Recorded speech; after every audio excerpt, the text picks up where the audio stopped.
Hello student, कैसे हैं आप लोग। आशा करते हैं आप सभी अच्छे होंगे और अपने घरों में अच्छे से पढ़ाई आप लोगों की चल रही होगी। हमने आपको पिछले क्लास में विभव से संबंधित अच्छी निरक्षी स्थिति और निरक्षी स्थिति और अच्छी स्थिति से संबंधित सवाल हमने करवाए थे आप लोगों को। आज हम नया टॉपिक स्टार्ट करने वाले हैं और उस टॉपिक का नाम है धारिता। ये कैपेसिटर, क्या नाम है बच्चों? धारिता।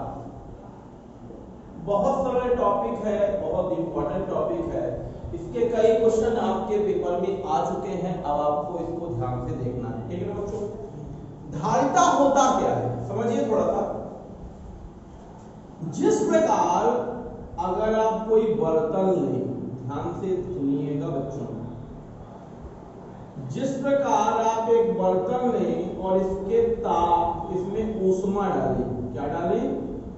ऊष्मा डालें बच्चों, तो क्या होगा?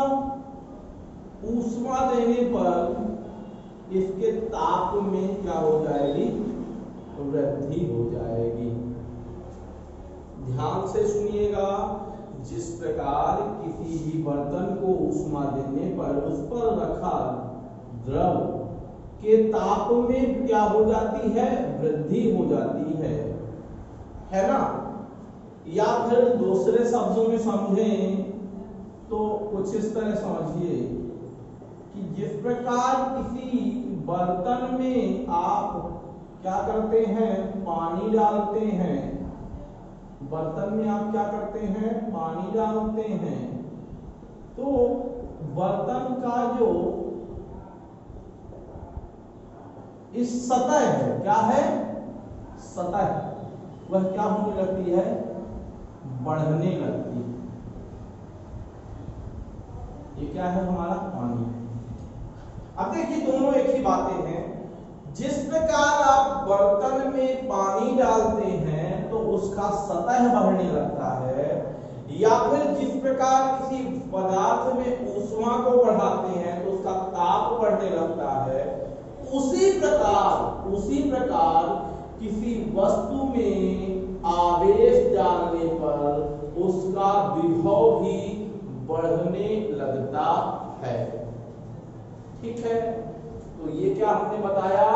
जिस प्रकार किसी पदार्थ में ऊष्मा डालने पर उसका ताप बढ़ता है, या किसी बर्तन में पानी डालने पर उसका सतह बढ़ता है, उसी प्रकार किसी पदार्थ में आप चार्ज डालते हैं, यानी कि आवेश डालते हैं, तो उसका विभव बढ़ने लगता है। किस प्रकार मैंने बताया? जिस प्रकार किसी पदार्थ में ऊष्मा देने पर उसका ताप बढ़ने लगता है,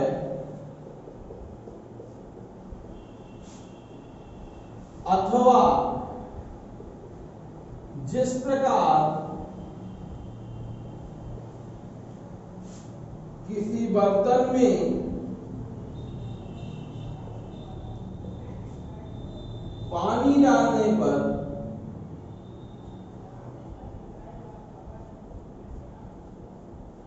उसका सतह बढ़ने लगता है,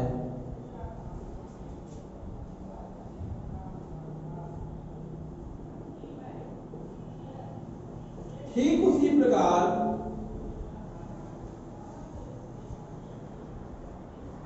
किसी पदार्थ में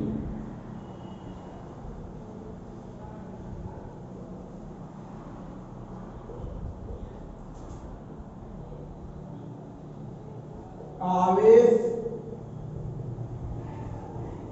डालने पर उसका विभव बढ़ जाता है। ठीक है ना बच्चों? तो यानी कि आवेश जितना डालोगे तो विभव बढ़ेगा। इसको दूसरे शब्दों में हम सुने तो आप ऐसा लिख सकते हैं कि आवेश विभव के अनुक्रमानुपाती होता है। देखिएगा बच्चों, हमने आपको बताया कि किसी पदार्थ में ऊष्मा देने पर ताप वृद्धि होती है या किसी पदार्थ में पानी डालने पर उसका सतह में वृद्धि होती है। ठीक उसी तरह आपका क्या हो जाएगा, ठीक उसी तरह आपका ध्यान रखना है, ठीक उसी तरह क्या हो जाएगा बच्चों, आवेश को डालने पर किसी पदार्थ में क्या हो जाता है, आवेश को डालने पर उसका विभव बढ़ जाता है, यानी आवेश विभव के अनुक्रमानुपाती। ठीक है ना बच्चों। अब देखिएगा, इसका स्क्रीनशॉट आप ले सकते हैं और इसके बाद मैं धारिता के बारे में बताना स्टार्ट करता हूं। अभी हमने धारिता के बारे में कुछ नहीं बताया, ठीक है। अब देखिए,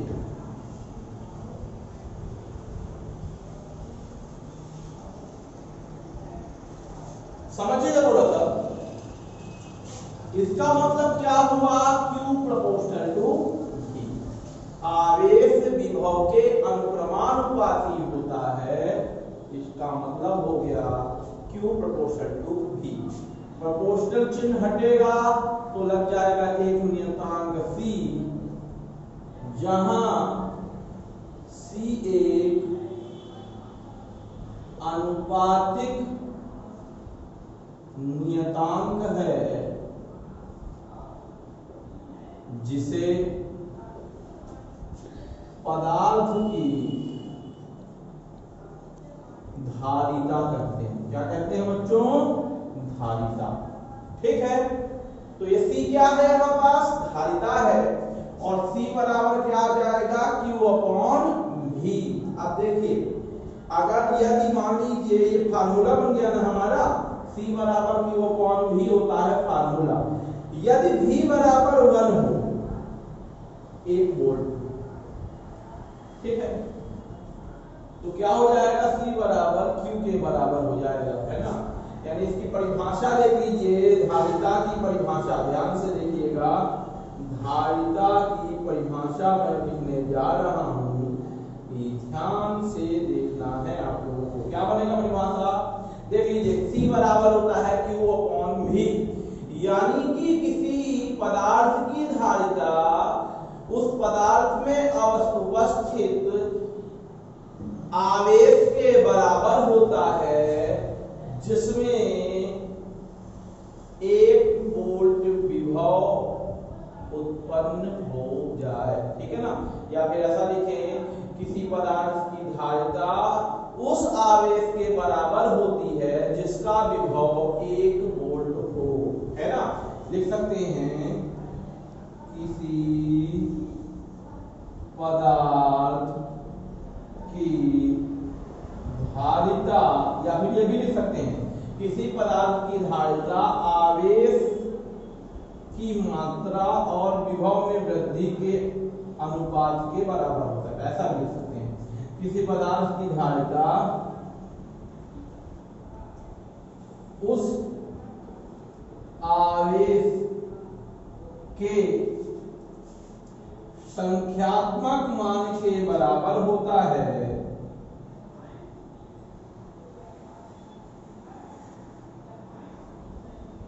मान के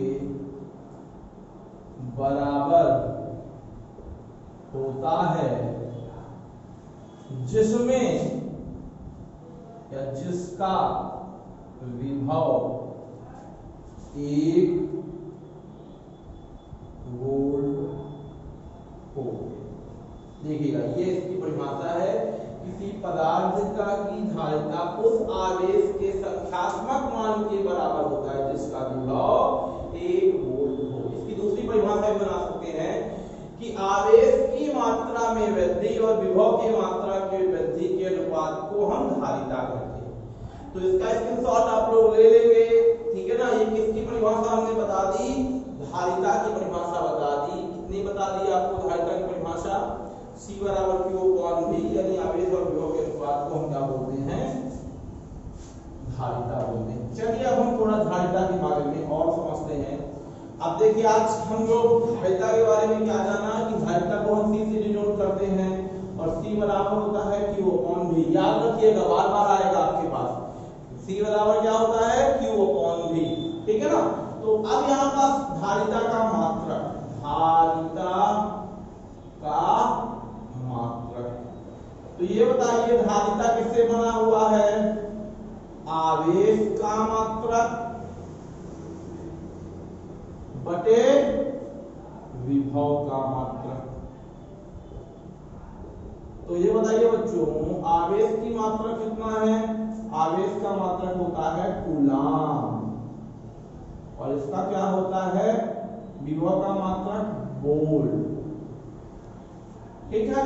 तो कूलाम बटे वोल्ट बराबर होता है फैराड। क्या होता है बच्चों, फैराड होता है। तो इसका मात्रक क्या हो गया, फैराड होता है। ध्यान रखिए, धारिता का मात्रक किस क्या होता है, फैराड होता है। और फैराड किसके बराबर होता है, फैराड जो है कूलाम वोल्ट के बराबर होता है। तो यहाँ पास अब देखिए, अगर मैं ये कहूं कि एक फैराड की परिभाषा लिखिए, इसकी परिभाषा बच्चों, एक फैराड की परिभाषा कैसे लिखेंगे, देख लीजिए, आपको पता है कि एक फैराड बराबर एक कूलाम बटे एक वोल्ट, है ना। तो लिख सकते हो किसी पदार्थ की धारिता एक फैराड होगी यदि उसमें एक कूलाम आवेश देने पर एक वोल्ट विभव में वृद्धि हो जाए, ठीक है ना। एक फैराड किसे बोलेंगे, किसी पदार्थ की धारिता एक फैराड के बराबर होगी, फैराड नहीं है फैराड है, ध्यान रखिएगा, ठीक है ना। एक फैराड के बराबर होगी यदि उसमें एक कूलाम आवेश देने पर एक वोल्ट विभव में वृद्धि हो जाए। ये किसकी परिभाषा है, आपकी एक फैराड की परिभाषा है। और इसका जो है स्क्रीनशॉट आप लोग ले लेंगे, ठीक है ना बच्चों। तो ये था हमारा धारिता और धारिता का मात्रक, ठीक है ना बच्चों। अब आते हैं हम बीमी सूत्र क्या होता है इसका क्या बीमी सूत्र निकालते हैं। बीमी सूत्र भी आपको निकालना कई बार बताया है, देख लीजिएगा। बीमी सूत्र, बीमी सूत्र कैसे निकालेंगे भाई, हमको पता है भाई, विभव का बीमी सूत्र निकालने के लिए फार्मूला निकालना पड़ेगा। तो यहाँ पास क्या लिखना पड़ेगा आपको, Q का सूत्र बटे V बराबर होता है W अपॉन Q0, या Q लिख सकते हो W अपॉन Q0 या Q। तो Q यहाँ पास आवेश ही है, तो ये हो जाएगा Q स्क्वायर अपॉन, जैसे लिखिएगा Q स्क्वायर अपॉन W हो जाएगा, यानी Q का क्या होता है 80 होता है बच्चों, है ना। और W को क्या होता है बच्चों, W का होता है हमारा mL2T-2, ठीक है ना बच्चों। तो यहाँ पास रख देते हैं, तो ये हो जाएगा हमारा 80 स्क्वायर और A स्क्वायर, ये क्या हो गया हमारा mL2T-2। ये ऊपर जाएगा बच्चों, कितना आ जाएगा, m स्क्वायर है तो ये माइनस हो जाएगा, ठीक है ना बच्चों। अब यहाँ पास देखो कितना आ जाएगा, a की पावर 2 और पहले t लिख लेना, t की पावर 4, देखिए माइनस का था वो ऊपर गया 10 में आ गया, और a की पावर 2। यही है हमारा बीमी सूत्र। इसका बीमी सूत्र बच्चों, इसका ये माइनस का रहेगा, ठीक है ना, ये m ऊपर गया माइनस का आ गया, m-1 l-2 एक t की पावर 4 और a की पावर -2 प्लस टू है ना, तो प्लस टू ये आ गया हमारा m minus one l minus two a2 और t की पावर माइनस फोर, t की पावर प्लस फोर। ये है हमारा क्या बच्चों, बीमी सूत्र है। इसको आप नोट कर लेंगे और इसका स्क्रीनशॉट आप लोग ले लीजिएगा, ठीक है। देखिए बच्चों, अब अगला टॉपिक है हमारा संधारित्र। क्या है? संधारित्र। तो क्या है संधारित्र? कैपेसिटर क्या है? संधारित्र एक ऐसी युक्ति है जिसमें हम पदार्थ का बिना आकार या आयतन में परिवर्तित किए, है ना, बिना आकार या आयतन में परिवर्तन किए हम उसकी धारिता को बढ़ाते हैं, ठीक है ना। क्या है संधारित्र? संधारित्र एक युक्ति है, तो क्या लिखेंगे आप? संधारित्र एक ऐसी युक्ति है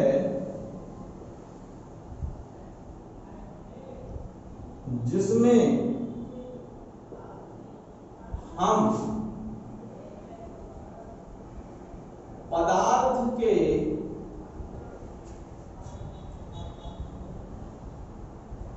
आकार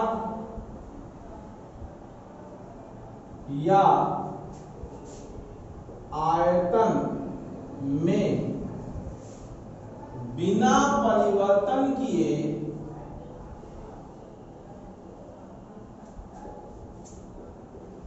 पदार्थ की धारिता बढ़ा सकते हैं। क्या हमने लिखा, देख लीजिए।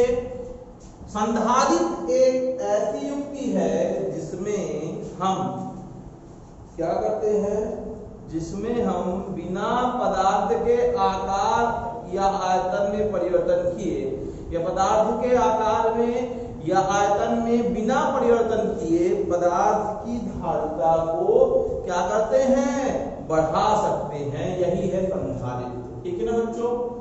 तो संधारित्र कुछ नहीं है, संधारित्र एक युक्ति है। इसको ऐसे भी लिखते हैं कि संधारित्र ऊर्जा संरक्षण की युक्ति है। हम संधारित्र के द्वारा आवेश संरक्षित करते हैं या ऊर्जा संरक्षित करते हैं, ठीक है ना। संधारित्र हम क्या करते हैं, ऊर्जा संरक्षित करते हैं या आवेश संरक्षित करते हैं। कैसे? अब आपका क्वेश्चन क्या होगा, कैसे करते हैं, तो देखिएगा। क्या करते हैं हम, मान लेते हैं कुछ प्लेटें हैं, ये ए प्लेट है, इसके पास में रखी है बी प्लेट, ठीक है ना। ये ए प्लेट, ये बी प्लेट। हम क्या करते हैं, इस ए प्लेट को आवेश देते हैं प्लस क्यू, ठीक है ना बच्चों। तो जब प्लस क्यू आवेश देंगे तो ये प्लस क्यू इसके सभी सतह पर बराबर रूप से क्या हो जाएगा, फैल जाएगा बच्चों। फैल जाएगा कि नहीं फैल जाएगा, ठीक है। अब जब फैल जाएगा इसका आवेश चारों तरफ, अगर इसके पास अनावेशित चालक रख दें, क्या रख दें, अनावेशित चालक यानी बी रख दें, तो इस बी में प्रेरण के कारण, किसके कारण, प्रेरण की वजह से पास वाली विद्युत चुंबकीय प्रेरण की वजह से पास वाली सतह पर माइनस आवेश आ जाएगा और दूरवर्ती सतह पर क्या आ जाएगा, प्लस आवेश आ जाएगा, ठीक है। अब देखिए माइनस जो है प्लस के मान को कम करेगा, ठीक है ना। अब देखिए यहाँ पास क्या है, प्लस आवेश, यहाँ माइनस है, तो इस माइनस के वजह से इस प्लस के मान क्या हो जाएगा, कमी आएगी, जिस वजह से इसकी धारिता बढ़ेगी। लेकिन इस प्लस के कारण इसकी धारिता में कोई फर्क नहीं पड़ेगा। इसके लिए हम क्या करते हैं, इसे जो प्लस बी में जो प्लस है उसको कुछ ऐसी व्यवस्था करते हैं जिससे बी का प्लस पूरी तरह खत्म हो जाए और यानी कि इसमें माइनस बस बचे, है ना। तो यहाँ बात देखिए, हम क्या करते हैं भाई, हमने प्लस वाले को, ए वाले को हमने चार्ज दिया पास में b को रख दिया तो b क्या करेगा, इसमें माइनस चार्ज आ जाएगा, है ना, और जो प्लस चार्ज आ जाएगा दूरवर्ती सतह पर, तो हम क्या करेंगे, इसको भू संपर्क कर देंगे, ठीक है, भूमि से संपर्कित कर देंगे। तो ये प्लस आवेश कहां चला जाएगा, पृथ्वी में चला जाएगा, जिसकी वजह से इसका विभव बढ़ जाएगा। तो हमने बिना आकार और आकृति में परिवर्तन किए क्या कर दी, इसकी धारिता को बढ़ा दिया। यही युक्ति क्या कहलाती है, हमारी संधारित्र कहलाती है। फिर से समझिए, इसको लिख कैसे सकते हैं, अगर हम एक आवेशित चालक A को के समीप एक अनावेशित चालक को रख दें, तो B के पहले प्लेट पर यानी A के पास वाली प्लेट पर माइनस चार्ज आ जाएगा और दूरवर्ती सतह पर प्लस चार्ज आ जाएगा, ठीक है। अगर दूसरी तरफ वाली प्लेट को यानी B के दूसरी तरफ वाली प्लेट को आप भूमि से संपर्क कर देते हैं, तो इसका जो धारिता होती है वह बढ़ जाती है, और यही व्यवस्था संधारित्र कहलाती है। क्या कहलाती है, संधारित्र कहलाती है। देखिएगा, अब इसकी परिभाषा कैसे लिख सकते हैं आप, यदि दो समांतर प्लेट ऐसी हो कि पहली प्लेट को आवेशित करें तथा दूसरी प्लेट को अनावेशित रखें, तो पहली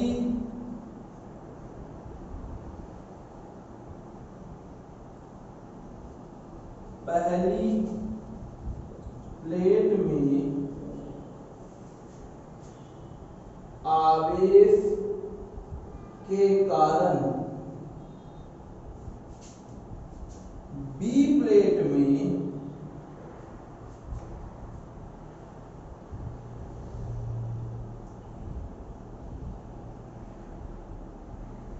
ऋणावेश प्रेरित हो जाएगा,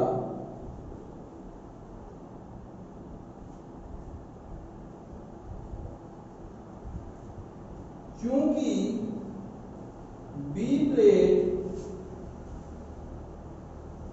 का दूसरा सिरा भूमि से संपर्क में है, अतः उसका प्लस आवेश